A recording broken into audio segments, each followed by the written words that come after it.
बारामतीमध्ये पवार कुटुंब पुन्हा एकत्र दिसलाय। बारामतीमधल्या विद्या प्रतिष्ठानच्या बैठकीचे निमित्त होतं।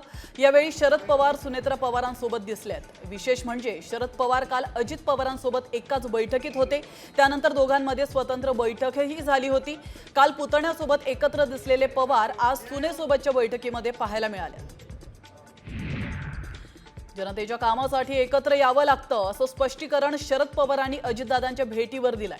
ऊस उत्पादनाच्या वाढीसाठी गेल्या वर्षभरापासून आम्ही काम करत असून सरकारमधील प्रतिनिधींशी बोलणं गरजेचं आहे। त्यामुळे यात काहीही चुकीचं नसल्याचं पवारांनी म्हटलंय।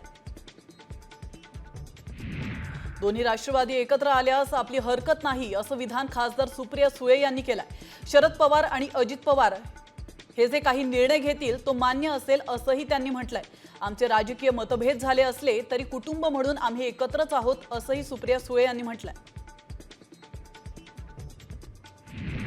युगेंद्र पवारांच्या गोविंद बागेमध्ये शरद पवारांच्या उपस्थितीत केक कापून वाढदिवस साजरा करण्यात आला। यावेळी पदाधिकारी देखील उपस्थित होते।